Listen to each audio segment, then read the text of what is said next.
नमस्ते friends, मी जयास foodie फॅमिलीमध्ये तुमचे खूप खूप खूप मनापासून स्वागत करते. दिवाळी फराळ सिरीज आपण सुरू केलेली आहे. त्यातीलच एक खूप महत्त्वाचा पदार्थ म्हणजे खुसखुशीत करंजी. तुम्ही खूप वेगवेगळ्या प्रकारच्या करंज्या बनवल्या असतील, तर त्यातीलच एक करंजी म्हणजे रव्याची करंजी. या करंजीमध्ये बिलकुलच मैद्याचा वापर केलेला नाही आहे. त्यामुळे आजची जी ही करंजी आहे ती अतिशय पौष्टिक अशी बनवून तयार होणार आहे. अशी ही करंजी बनवायची म्हटलं की सारण तरी कधी कधी जास्त उरतं किंवा मग पीठच कमी पडतं, असे भरपूर वेळा होते. त्याचकरिता आज मी तुमच्यासोबत परफेक्ट असं प्रमाणसुद्धा शेअर करणार आहे. रेसिपी आवडली तर एक लाईक नक्कीच करा. चला तर मग फ्रेंड्स, पटकन वेळ न घालवता रेसिपीला सुरुवात करूयात. सर्वात आधी इथे आपण करंजीचं सारण बनवतोय. त्याकरिताच इथे जाड तळाची कढई गॅसवर ठेवलेली आहे आणि इथे मी 3 वाट्या किसलेलं सुकं खोबरं घेतलेलं आहे. वजनी प्रमाणात बघायला गेलो तर 150 ग्रॅम. याऐवजी तुम्ही डेसिकेटेड कोकोनटचा देखील वापर करू शकता. आता हे सुकं खोबरं आपल्याला खमंग कुरकुरीत होईस्तोपर्यंत परतून घ्यायचं आहे, अगदी स्लो गॅसवर. जोपर्यंत याला हलकासा बदामी रंग येत नाहीये ना, तोपर्यंत याला सतत हलवत भाजूनच घ्यायचे. खोबरं भाजताना अशी जाड तळाची आणि पसरट कढई शक्यतो घ्यायची आहे, जेणेकरून आपलं जे खोबरं आहे ते एकसारखं सगळ्याच बाजूने व्यवस्थित असं भाजलं जातं. खोबरं इथे आता भाजून झालेले आणि ते एका मोठ्या परातीमध्ये काढून घ्यायचे थंड होण्यासाठी. तर आता भाजूयात रवा. तर त्यासाठी इथे मी 2 वाट्या बारीक रवा घेतलेला आहे, म्हणजेच वजनी प्रमाणात 200 ग्रॅम. रवा इथे भाजून घेण्याकरिता त्यामध्ये आपण 2 चमचे साजूक तूप घालूयात. तूप या ठिकाणी अगदी कमी इथे वापरलेला आहे आपण. हा देखील अगदी कमी गॅसवर सतत हलवत खमंग असा फुलोस्तर भाजून घ्यायचा आहे. असं हे करंजीचं सारण बनवताना सर्वात पहिली महत्त्वाची गोष्ट म्हणजे रवा घेताना तो अगदी बारीक म्हणजे 0 नंबरचाच घ्यायचा आहे. रवा जर जाड असेल तर तो करंजी खाताना चरचर लागतो किंवा टसटस लागतो. आता इथे रवा देखील खमंग असा भाजून झालेला आहे. थंड होण्याकरिता तो एका मोठ्या ताटामध्ये काढून घ्यायचा आहे. आता भाजूया ड्रायफ्रूट. तर तुमच्या आवडीप्रमाणे इथे ड्रायफ्रूट घ्यायचे आहेत. तर इथे मी 3 मोठे चमचे तीळ घेतलेला आहे, 2 मोठे चमचे खसखस घेतली आणि चारोळी घेतली आणि काजू बदामचे इथे काप करून घेतलेले आहेत. तुम्हाला जर का मनुके वगैरे आवडत असतील तर ते घेतले तरी देखील चालणार आहे. आता जे हे ड्रायफ्रूट्स आहे ते अगदी कमी गॅसवर तूप न घालताच भाजून घ्यायचे. यांचं वजनी प्रमाण मी डिस्क्रिप्शन बॉक्समध्ये देत आहे. तसंही तुमच्या आवडीप्रमाणे तुम्ही हे कमी जास्त देखील करू शकता. आता हे ड्रायफ्रूट्स भाजून झाल्यानंतर तीळ आणि खसखस आपण कढईमध्ये भाजणार आहोत. खसखस आणि तीळ हे ड्रायफ्रूटसोबत भाजायचे नाहीत, कारण तीळ आणि खसखस हे लगेच करपून जाईल. त्यामुळे हे सेपरेटली असंच भाजून घ्यायचं आहे, कारण त्यांना भाजायला जास्त वेळ लागत नाही. आता हे खसखस आणि तीळसुद्धा आपल्याला मंद गॅसवर 1 ते 2 मिनिटभर असं परतून घ्यायचं आहे आणि मिक्सरमध्ये याची बारीक अशी पावडर करून घ्यायची. थंड झाल्यावर खसखस आणि तीळ जे आहेत ना, ते मिक्सरमध्ये बारीक फिरवून घातल्यामुळे त्याची चव आणखीनच खुलून येते आणि आपलं जे सारण आहे ते अतिशय अप्रतिम चवीचं असं बनून तयार होतं. आता हे खसखस आणि तीळ देखील भाजलेले आहेत, ते सुद्धा आपण थंड होण्याकरता एका ताटामध्ये काढून घेऊयात. सर्व साहित्य आपल्या इथे भाजून तयार झालेलं आहे आणि छान असं थंड देखील झालेलं आहे. तुम्ही इथे पाहू शकता तर ड्रायफ्रूट वगैरे अगदी मस्त असे खरपूस खोबरं देखील भाजून तयार झालेलं आहे. आता त्यानंतर आपण ह्याच्यामध्ये जी तीळ आणि खसखसची मिक्सरमध्ये बारीक अशी पावडर करून घेतली होती, तर ती घालायची आहे या सारणामध्ये. खसखस आणि तीळ असं मिक्सरमध्ये बारीक फिरवल्यामुळे त्याचा जो सुगंध आहे तो अप्रतिम असा येतो. तर आता यामध्ये घालूया काही चवीपुरतं मीठ, कारण कुठलाही गोडाचा पदार्थ असलो की त्यामध्ये आपण मीठ घालत असतो. आता यामध्ये पिठी साखर घालायची आहे. तर तुमच्या आवडीप्रमाणे यामध्ये साखर घालायची आहे. पिठी साखर घातल्यानंतर संपूर्ण जे हे साहित्य आहे ते व्यवस्थित असं मिक्स करून घ्यायचं आहे. अगदी तळापासून ते कडेपर्यंत मीठ किंवा आपण जी साखर घातली आहे तर त्या साखरेच्या गुठळ्या होता कामा नये. तर इथे लक्षात घेऊन हे सारण पूर्णपणे एकजीव करून घ्यायचे. संपूर्ण हे साहित्य असं मिक्स करत असताना थंड करून घ्यायचे, कारण रवा अधिक वेळ गरम राहतो. मिक्स करत असतानाच यामध्ये घालूया 1 चमचा वेलची पावडर आणि त्यानंतर जायफळ घालायचे. जायफळ घातल्यामुळे या सारणाला देखील मस्त अशी चव येते. तुम्ही नक्कीच ट्राय करा. आता हे तयार झालेलं सारण जे आहे ना, ते 3 ते 4 महिने हवाबंद डब्यामध्ये अगदी आरामशीर टिकतं आणि ते तुम्ही अगदी व्यवस्थित असं स्टोअर करून ठेवू शकता, जेणेकरून तुम्हाला नंतर देखील करंज्या बनवता येतील किंवा या सारणापासून तुम्ही दुधाची खीर वगैरे सुद्धा बनवू शकता. आता आपण करंजीच्या आवरणाचं पीठ तयार करून घेऊया. तर त्यासाठी इथे मी अगदी 0 नंबरचा म्हणजे बारीक असा आपल्याला इथे रवा वापरायचा आहे.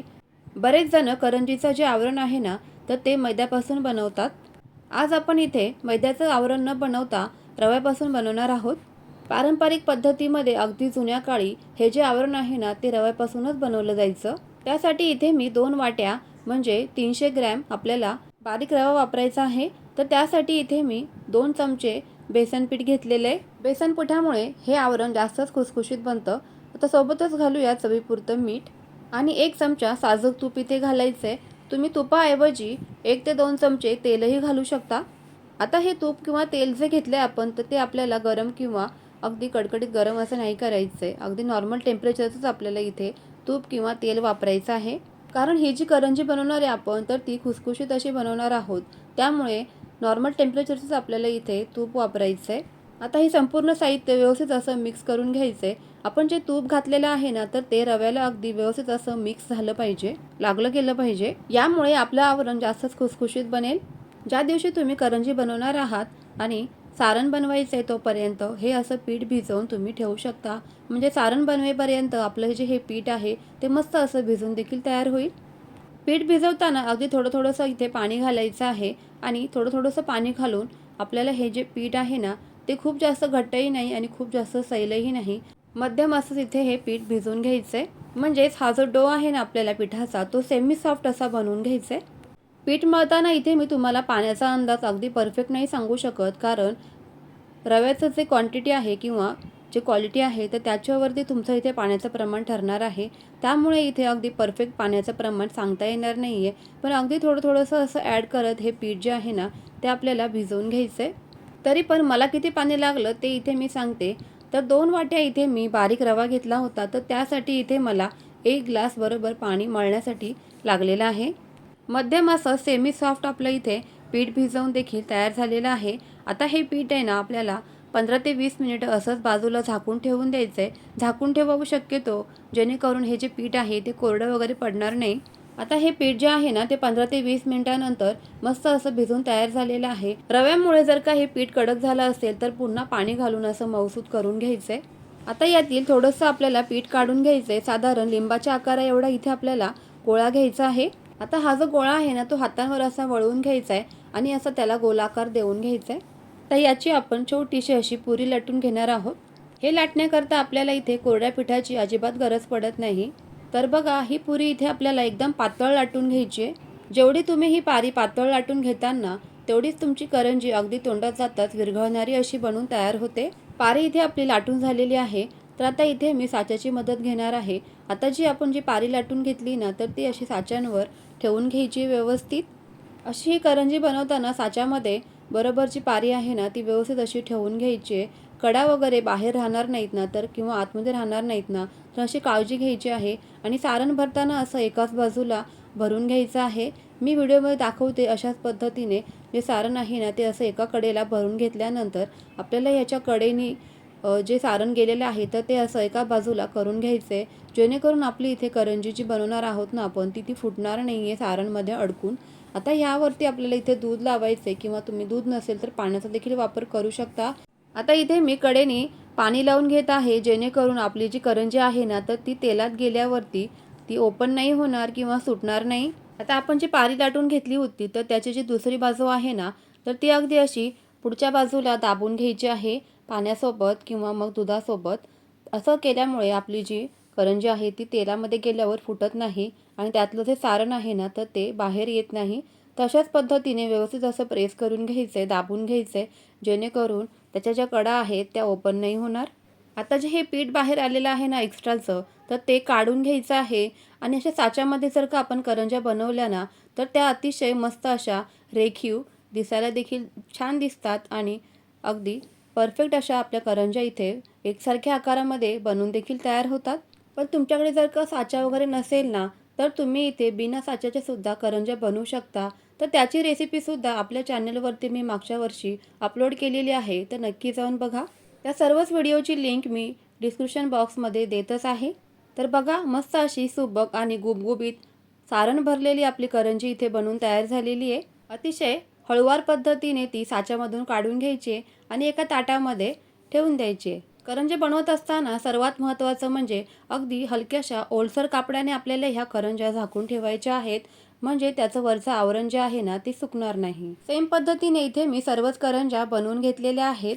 तर माझ्या इथे या साहित्यांमध्ये बरोबर 35 करंज्या इथे बनवून तयार झालेल्या आहेत. आता ह्या करंज्या लगेचच तळून घेऊया. तर त्यासाठी इथे मी कढईमध्ये काही तेल घालून पहिलेच गरम करायला ठेवलेलं होतं. तेल इथे मध्यम गरम करून घ्यायचं आहे. बरोबर तेल तापले की नाही ते चेक करायचं आहे आणि त्यानंतरच हळूवार पद्धतीने या करंज्या तेलामध्ये सोडून घ्यायच्यात. तेल हे मध्यम गरमच असावं, ना जास्त थंड ना जास्त गरम. जास्तच गरम जर का तेल असेल ना तर ह्या करंज्या करपू शकतील, तळू देखील शकतील आणि थंड जर का तेल असेल ना तर ह्या करंज्यांचं आवरण जे आहे ना ते तेल पूर्ण शोषून घेतील. तर आता इथे करंजी तळतानाची सर्वात महत्त्वाची गोष्ट म्हणजे सुरुवातीला तेल मध्यम गरम करून घेतल्यानंतर गॅसची फ्लेम इथे मध्यम ते स्लो असावी आणि याचा जो रंग आहे ना करंज्यांचा तो खूप जास्त डार्क काढायचा नाही आहे. हलक्या बदामी रंगावर आल्यानंतर याला उलटपलट असं करून घ्यायचं आहे आणि तुम्हाला जर का जास्त खरपूस देखील आवडत असतील तर तुम्ही ह्याचा रंग डार्क देखील करू शकता. पण लक्षात ठेवायचे की करपू देखील देऊ नका. मध्यम ते स्लो गॅसवरती याचा हलका बदामी रंग आल्यानंतर या मी कढईतून काढूनच घेते. कढईमध्ये टाकल्यानंतर मस्त टमाटम आपल्या अशा ह्या करंज्या फुलून तयार झालेल्या आहेत. रंग देखील खूप छान आलेला आहे आणि मस्त असे फुगे देखील आलेले आहेत करंजीवरती, तुम्ही इथे पाहू शकताय. सेम पद्धतीने इथे मी सर्वच करंज्या तळून घेतलेल्या आहेत. तर तुम्ही बघू शकताय मस्त असा रंग देखील आलेला आहे आणि मस्त खुसखुशीत अशा इथे आपल्या करंज्या बनवून तयार झालेल्या आहेत. पौष्टिक अशी रव्याची करंजीची रेसिपी जर का तुम्हाला आवडली असेल तर लाईक करा, शेअर करा. त्यासोबत तुम्ही जर का चॅनलवर नवीन असाल तर सबस्क्राईब नक्की करा. चला तर मग फ्रेंड्स, पुन्हा भेटूयात अशाच नवनवीन आणि सोप्या होणाऱ्या रेसिपींसोबत. तोपर्यंत always keep smiling and keep cooking. Bye bye friends.